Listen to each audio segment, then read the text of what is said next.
आज का first lesson है इलेक्ट्रॉनिक्स परिचय एवं निरीक्षण, इलेक्ट्रॉनिक्स इंट्रोडक्शन एंड इंस्पेक्शन। परिचय। इलेक्ट्रॉनिक्स रेडियो, टेलीविजन आदि इलेक्ट्रिसिटी के सामान्य सिद्धांतों पर आधारित प्रयोग है। इलेक्ट्रिकल करंट बल्ब में रोशनी पैदा करता है, वह और भी बहुत सारे कार्य करता है, जैसे मोटर को चलाना, हीटर में गर्मी प्रदान करना आदि। इसके अतिरिक्त इलेक्ट्रॉनिक कैलकुलेटर और कंप्यूटर आदि अत्यंत आधुनिक डिजिटल इलेक्ट्रॉनिक्स के नमूने हैं। इसके सिवाय रेडियो और टेलीविजन कम्युनिकेशन इलेक्ट्रॉनिक की श्रेणी में आते हैं। ऊपर बताए गए सारे इलेक्ट्रिसिटी और मैग्नेटिज्म के मौलिक सिद्धांतों पर कार्य करते हैं। जैसा कि यह स्पष्ट है कि मैग्नेटिक प्रभाव के साथ इलेक्ट्रिक करंट अवश्य होता है। नाम इलेक्ट्रॉनिक इलेक्ट्रॉन से लिया गया है, जो न दिखाई देने वाला इलेक्ट्रिसिटी का छोटा अंश है तथा हर पदार्थ में विद्यमान होता है। इलेक्ट्रॉनिक का विस्तार। इंजीनियरिंग के दूसरे क्षेत्रों की तुलना में इलेक्ट्रॉनिक्स के विस्तार को अभी बहुत कम समय हुआ है। इसके आरंभ के समय को निर्धारित करना बहुत मुश्किल है, परंतु यह कहा जा सकता है कि इसका विकास इस शताब्दी के शुरू में आरंभ हुआ। इस शताब्दी के शुरू में दो महत्वपूर्ण विस्तार हुए। पहला 1901 में मार्कोनी ने किया, जब उन्होंने अटलांटिक महासागर के आर पार वायरलेस टेलीग्राफी के द्वारा संदेश भेजा। अब इसका इतना अधिक विस्तार हो चुका है कि इसको वायरलेस रेडियो कम्युनिकेशन के नाम से जाना जाता है। दूसरा बहुत अहम कार्य 1906 में doctor Li E D forest द्वारा संपन्न किया गया।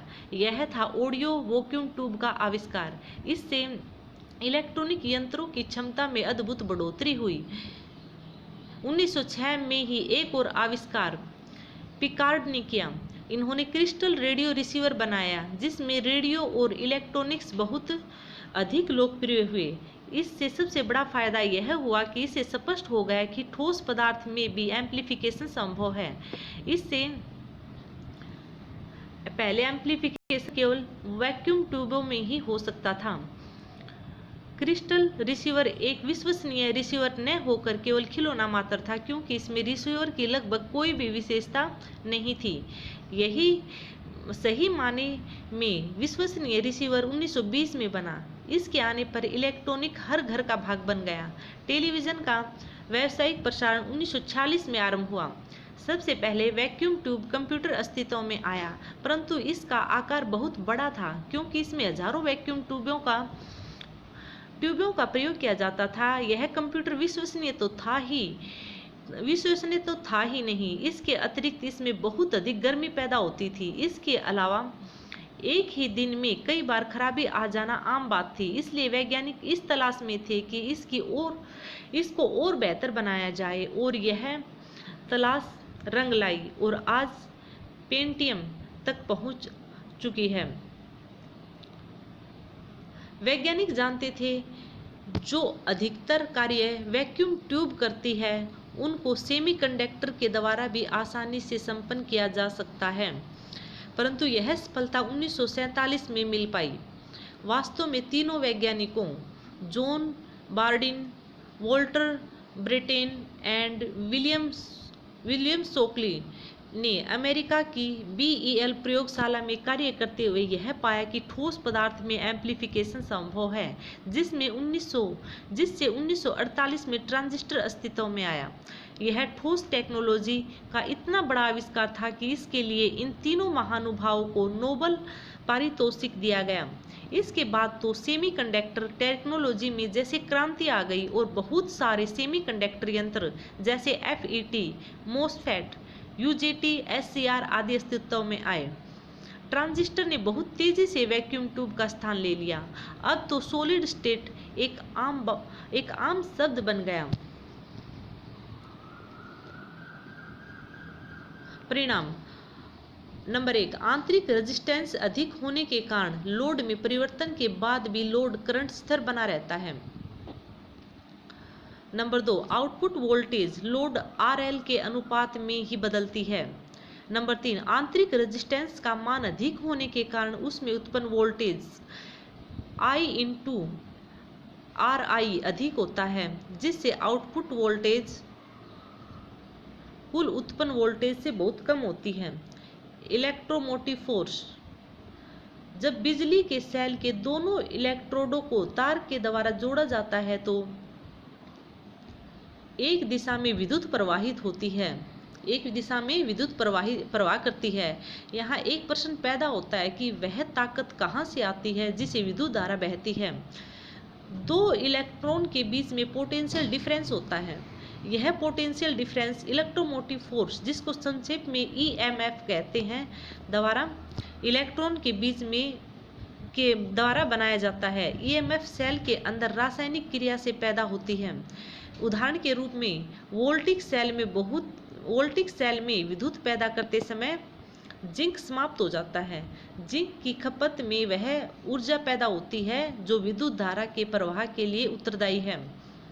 इलेक्ट्रोमोटिव फोर्स और पोटेंशियल डिफरेंस, हर कोलम्ब चार्ज को स्रोत द्वारा प्रदान की जाने वाली शक्ति को EMF कहते हैं। इसके विपरीत एक कोलम्ब को एक स्थान से दूसरे स्थान तक चलाने में जितनी शक्ति की खपत होती है उसको उन दो स्थानों के बीच का पोटेंशियम डिफरेंस कहते हैं। इसके अतिरिक्त SCR, ट्रैक आदि भी इस श्रेणी में आते हैं, परंतु वास्तव में यह पावर कंट्रोल सर्किट होते हैं। Number 2, vacuum tube. दूसरे ट्यूब के साथ साथ इस श्रेणी में कैथोड रे ट्यूब CRT भी सम्मिलित हैं, जो विजुअल डिस्प्ले के लिए प्रयोग की जाती हैं। इन सब में आवश्यकता अनुसार वैक्यूम को शीशे के खोल में कायम किया जाता है। विजुअल डिस्प्ले डिवाइस, वह पुर्जे जो डिस्प्ले के लिए प्रयोग किए जाते हैं, जैसे light emitting diode LED, liquid crystal display LCD इत्यादि। इनका प्रयोग डिजिटल घड़ियों में और कैलकुलेटर आदि में किया जाता है। नंबर 4 है रेजिस्टेंस। सर्किट में पोटेंशियल डिफरेंस देने पर इलेक्ट्रॉन एक खास दिशा में बहने लगते हैं। जैसा कि हम जानते हैं, जिस पदार्थ में इलेक्ट्रॉन बह रहे हैं उसके अपने भी इलेक्ट्रॉन हैं, अतः यह बहने वाले इलेक्ट्रॉन पदार्थ के इलेक्ट्रॉन से टकराते हैं। पदार्थ के इलेक्ट्रॉन इन बहने वाले इलेक्ट्रॉन को रोकने का प्रयत्न करते हैं, अतः इस क्रिया के दौरान एक तो गर्मी पैदा होती है और दूसरा इनको रुकावट का सामना करना पड़ता है। अतः इन बहने वाले इलेक्ट्रॉन या करंट के लिए जो रुकावट आती है उसी का नाम रेजिस्टेंस है। कैपेसिटर, दो कंडक्टरों का कृत्रिम संगठन जो कि एक उचित डाई इलेक्ट्रिक द्वारा पृथक किए गए हों और जो चार्ज को थोड़े समय के लिए होल्ड कर सकें। कंडेंसर को आजकल कैपेसिटर के नाम से ज़्यादा प्रयोग किया जाता है, क्योंकि कंडेंसर एक गलत प्रभाव छोड़ता है जिससे यह प्रतीत होता है कि इसमें तरल पदार्थ जम गया हो। एक इंड्यूस्ड बॉडी कुछ हद तक यह सामर्थ्य रखती है कि वह चार्ज को रोक सके। एक कंडक्टर पर चार्ज होता है और दूसरा अर्थ होता है। इस प्रकार के कंडक्टर में कुछ समय के लिए चार्ज रखने के लिए क्षमता होती है और इसका संकेत ये है, आप देख लेना। नंबर 6 है इंडक्टर। एक कॉइल का सेल्फ इंडक्शन 1 हेनरी है जब उसके अंदर बहता हुआ 1 ampere current 1 weber turn flux link करता है। परिभाषा, दो कॉइलों के बीच में म्यूचुअल इंडेक्स 1 हेनरी है। यदि एक कॉइल में 1 एम्पियर प्रति सेकंड की दर से करंट परिवर्तन होता है तो वह दूसरी कॉइल में 1 वोल्ट EMF पैदा करता है। इलेक्ट्रॉनिक्स का विभिन्न क्षेत्रों में उपयोग। इसका उपयोग इतना विशाल है कि कोई भी क्षेत्र इससे अछूता नहीं है। फिर भी कुछ मुख्य उपयोग नीचे दिए गए हैं। नंबर 1 है ब्रॉडकास्टिंग और टेलीविज़न रिसीवर। नंबर 2 है broadcasting. Number 3 audio system. Number 4 industrial electronics और कंट्रोल इंस्ट्रूमेंटेशन। नंबर 5 है कम्युनिकेशन सिस्टम।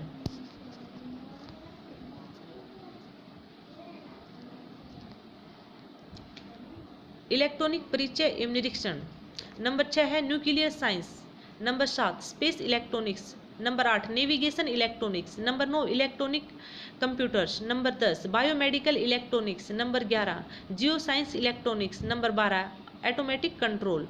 Electronic circuit. वास्तव में इलेक्ट्रॉनिक सर्किट में इलेक्ट्रिक सर्किट के साथ साथ सेमीकंडक्टर सी तथा आर कंपोनेंट लगे होते हैं।